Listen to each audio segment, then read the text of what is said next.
Hi and welcome to a new video, and this time I want to introduce you to a new little library I have created, and it's called the Trailer Djembe.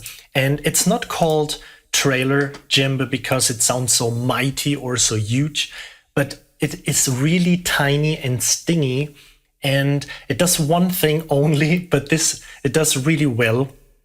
It is basically three dynamic layers, three velocity layers, and each of these velocity layers has 10 round robin samples. So all in all, you have 30 alternating samples. And the best, it's not round robin, because most of the time when you have round robin and you have a pattern of 4 or 5 round robin samples, then you always hear kind of some repetitive 1, 2, 3, 4, 5, 1, 2, 3, 4, 5. So it happens randomly. So basically you can say you have 30 notes being randomly played according to what you have programmed or what you're playing on your keyboard. And it sounds like this. Let me just mute the microphone here for a second.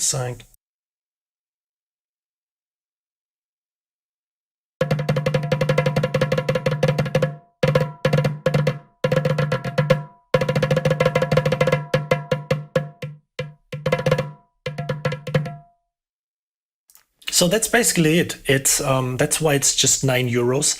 But as I said before, it just does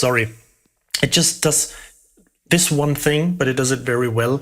And I will explain this to you with a track, because then it makes way more sense by what this thing does.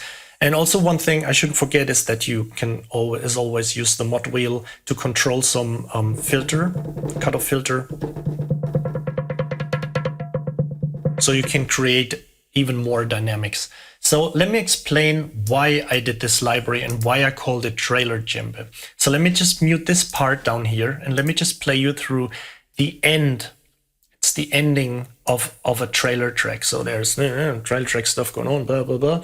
And then there's the end part, which is roughly, I don't know, around 30 seconds. And it's also divided into 2 parts. And I would love to have some more going on in the last part. But when you have a track, let me just play you the track real quick and then explain everything else.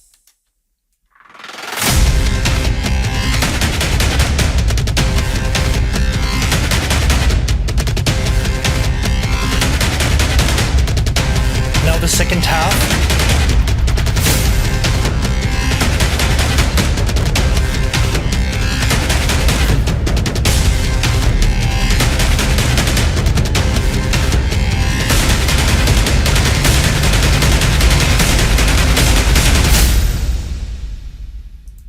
So as you can hear, this track is very packed, it's very dense, it's very, already up to 11, and there is not really anything possible to make it go to 12 or anything. So my solutions when I write tracks like this, it becomes very difficult, and trying to, figure out a few things, how to, get a little bit of more drama to it, or even improve the track that there is a little bit more going on.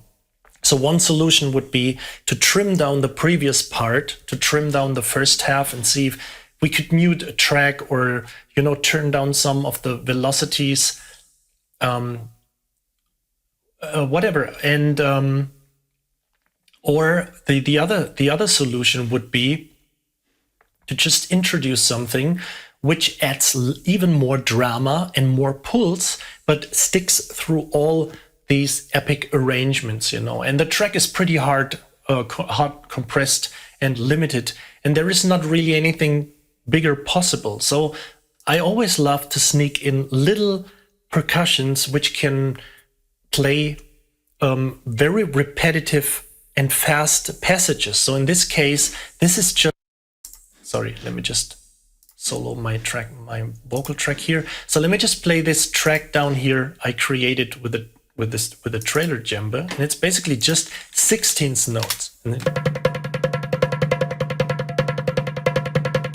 that's everything. I could technically go in here and raise the velocity to 127, and it would still sound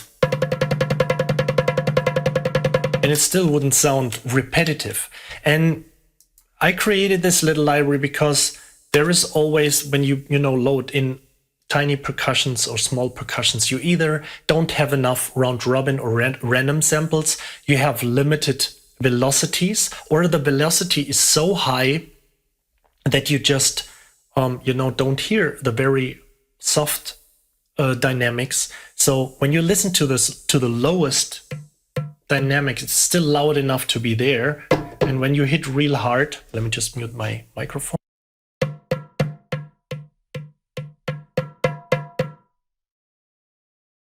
So it seems like it's adding a little bit more dynamic, but it doesn't get louder or very soft. It always stays in the same range, but there is like some increasing of intensity, let's so to say. So right now, let me play you that whole part with this little trailer djembe here.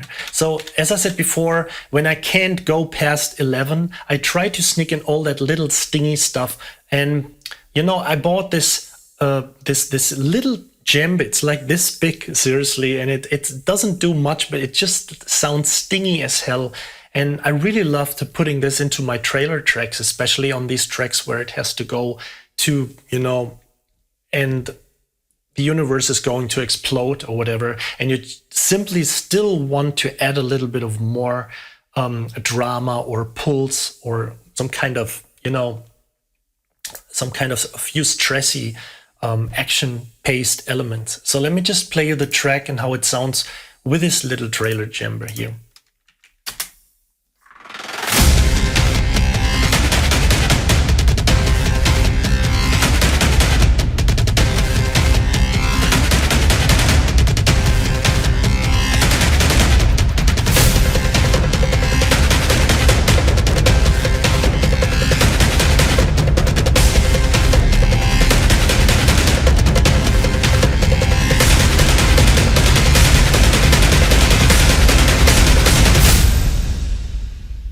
So you could even hear in the very end when this riser was kicking in and all the epic percussions were like going crazy, you could still hear this little stingy element. And I think it's a great way to add up to an already epic or, majestic sounding, highly limited, highly compressed track to still introduce some little bit more of something which creates this kind of, creating basically a little bit of more drama.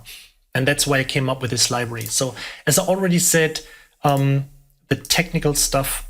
Oh, sorry. One thing I just want to show you. I did not a lot of processing on it. Basically, I didn't do anything. Sorry for the weird layout because I'm working on a 4K monitor and I have to always resize things for video purposes. So what you see here, what I basically did, let me just solo this here, and you can see that, let me just bypass the EQ.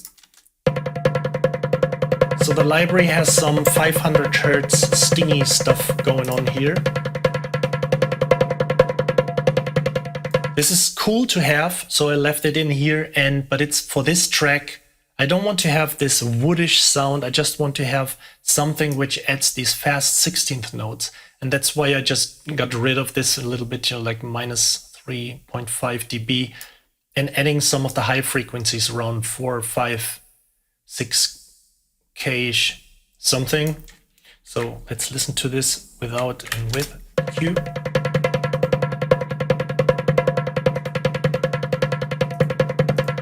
So that's basically everything I did. There is no, except the mastering output, there is a lot of, like multi-bus compressing, multi-compressing and limiting going on.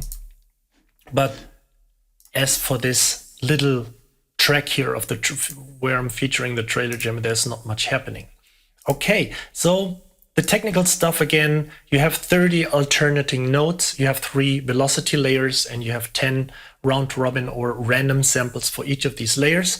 You have this little mod wheel option of adding a low cut filter to these samples. And the library is just €9. So it doesn't do much, that's why I decided to sell it that affordable. But what it does really well. So I hope this little tool saves you a lot of time. And if you're interested, check out the link below. It will lead you right to the product page.